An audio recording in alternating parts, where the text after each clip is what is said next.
सूचना दर्पण न्यूज से किशन सोलंकी। हम अभी पहुंचे हैं ग्राम पंचायत दरोनिया, जिसके वर्तमान सरपंच अभी दिनेश कुमार जी पाटीदार है। उनसे हम रूबरू होंगे और बातचीत करेंगे कि जैसे रेगुलर दूसरी बार सरपंच पद पे हैं ये ग्राम पंचायत दरोनिया से, और इनके पिताजी वो भी पंचायत राज में और सरपंच पद पे रह चुके हैं यहाँ ग्राम पंचायत से।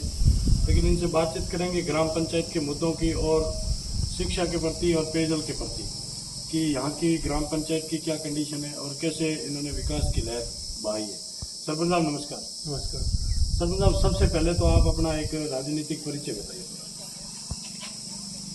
पिताजी 1977 से जी सरपंच थे जी, तो 1992 तक रहे बिल्कुल रेगुलर। जी। उसके बाद में फिर आरक्षण की आगे थी सीटें, जी तो उसमें फिर 20 साल का गैप लग गया। जी फिर 20 साल का गैप लगा, उसमें गांव में हालत खराब हो गई। बिल्कुल। दोनों गांव में पूरा कीचड़ था। जी गाँव की दशा अस्त थी, तो पिताजी ने बोला कि भैया एक बार और सरपंच बनो, बिल्कुल। और गाँव की दशा सुधारो। जी फिर जनता ने हमारा साथ दिया। बिल्कुल। हमने दोनों गाँव को भूमिगत नालियाँ करवाई। बिल्कुल। गाँव में कहीं भी एक लोटा पानी नहीं मिला कीचड़ के नाम। जी जी।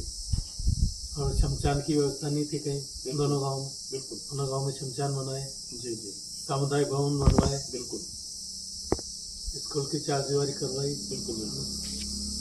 गाँव में आदर्श विद्या मंदिर खुल रहा है, जी जी। 1100 बच्चे पढ़ते हैं। जी धरोनिया में सीनियर सेकेंडरी स्कूल है, जी। धरोनिया में मिडिल स्कूल है। जी जी।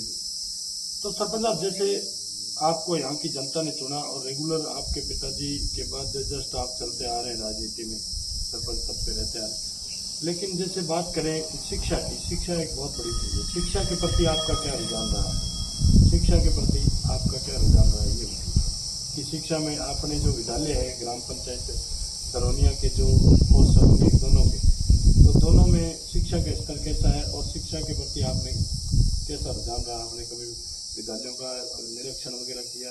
टीचरों की ऐसी कोई कमी है विद्यालय?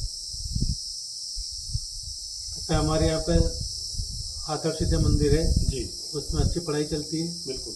और सरकारी विद्यालय में भी अच्छी पढ़ाई चलती है। जी हमारे यहाँ से 4-5-6 MBBS हो गई, बिल्कुल। इंजीनियर है, जी और दोनों गांव अच्छी तरक्की पे है। जी जी, बहुत ही अच्छा। तो सरपंच साहब, बात करें अपन पेयजल की, पेयजल में कैसी स्थिति है ग्राम पंचायत की पेयजल स्थिति? पानी की तो हमारे यहाँ कोई दिक्कत नहीं। जी पिताजी सरपंच थे उस टाइम पे 1978 में उन्होंने नल योजना पास करवा दी थी। जी, जब से अब तक अनवरत जारी है। बिल्कुल बिल्कुल, बहुत ही अच्छा कि 1978 से इनके जो पिताजी थे उन्होंने यहाँ सरपंच बनने के चंद जी भटनागर MLA थे। बाद, सरपंच बनने के बाद में पानी की जो व्यवस्था की थी वो आज भी सुचारू रूप से चल रही है, और भी जो कहीं कमियां नजर आई तो वो जल जीवन मिशन के तहत इन्होंने खुद काम करवा दिया, लाइनें डलवा दी।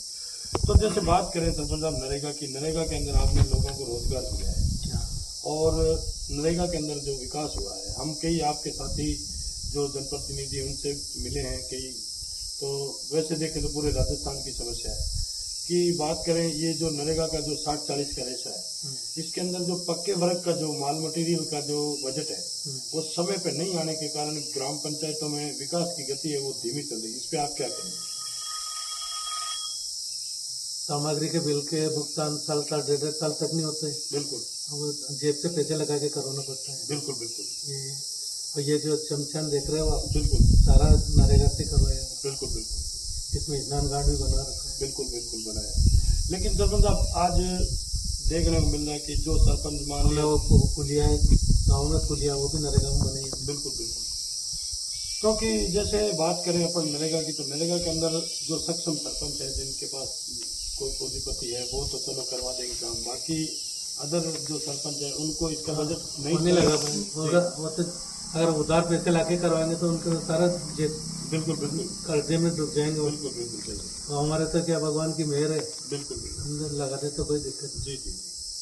तो सरपंच साहब, बात करें अपन जैसे एक अपने, क्योंकि आप एक गांव के मुखिया भी हैं, क्योंकि पहले भी आज रेगुलर इतने समय से चलते आ रहे हैं राजनीति में, तो जैसे अपने समाज के अंदर कई प्रकार की कुप्रथाएं चलती है, जैसे दहेज प्रथा, मृत्यु भोज की प्रथा और बाल विवाह की प्रथा, तो इन प्रथाओं पे आपने कभी रोकथाम किया या ऐसे कोई इस पे कोई प्रतिबंध लगाया अपनी ग्राम पंचायत में? क्योंकि हमारे को आपकी ग्राम पंचायत दरौनिया में और यहाँ इस रेवेन्यू विलेज गाँव में दोनों में हमने देखा है विकास की आपने कोई कोर कसर नहीं छोड़ी। कि मैं तो खुद इस चीज से यानी कि आश्चर्य हूँ कि आगे जो कार्यकाल आएगा उसके अंदर कोई भी जनप्रतिनिधि अगर सरपंच पद का चुनाव लड़ेगा तो वो विकास में क्या करवाएगा, क्योंकि आपने कहीं कोई काम बाकी नहीं है। बिल्कुल एक दो काम बाकी वो भी बिल्कुल कार्यकाल में पूरे कर देंगे। बिल्कुल बिल्कुल। तो सरपंच साहब कई कुप्रथाएं चलती है, उन पे आपका क्या विचार है? कुप्रथा तो हमारे यहाँ स्वाभाविक बंद होगी, जी जैसे अब बाल विवाह होते ही नहीं है बिल्कुल। और दहेज हमारे समाज में कोई लेन देन होते ही नहीं, जी कोई मांगता भी नहीं दहेज। बिल्कुल बिल्कुल। तो जैसे सरपंच साहब बात करें अपन एक अपनी ग्राम पंचायत दरौनिया की, तो इसके अंदर और कोई मेजर समस्या आज दिन तक कोई जो विकास नहीं हो पा रहा है? एक रोड की जरूरत है जी आदर्श विद्या मंदिर से जी दरौनिया चौराहा, जी तो उस पर आदर्श विद्या मंदिर भी पड़ता है, बीच में भैरव जी का स्थान है कटार मंदिर जी का, बिल्कुल बिल्कुल। वहाँ पे वो जैन समाज का भैरव जी का स्थान है, वहाँ दूर दूर से 2-3 किलोमीटर से यात्री आते हैं। जी तो वो डामर ओवर हो जाए तो बस सारी समस्या ही खत्म, जी गाँव में कोई समस्या नहीं। जी। लगभग कितनी दूरी की है? 2-2.5 किलोमीटर। जी उसके प्रस्ताव भी जो रखे हमने, जी तो सरकार ध्यान दे ले तो बिल्कुल बिल्कुल, बहुत ही अच्छा। तो सरपंच साहब एक बात करें अपन, एक लास्ट टॉपिक है मेरा कि जैसे हमारे देश के प्रधानमंत्री मोदी जी है, उनका एक सपना था कि भारत को भ्रष्टाचार मुक्त बनाना देश को, तो आपको क्या लग रहा है भ्रष्टाचार बढ़ रहा है या कम हो रहा है? अभी तो भ्रष्टाचार जो कभी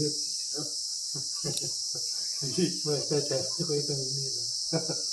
जी जी, चलो बहुत ही अच्छा। तो ये थे हमारी खास मुलाकात दिनेश कुमार जी पाटीदार जो सरपंच है दरौनिया के, उनसे। तो सूचना दर्पण न्यूज के अंदर इन्होंने हमें समय दिया, इसके लिए बहुत बहुत धन्यवाद साहब। धन्यवाद। बाकी हम बढ़ाएंगे।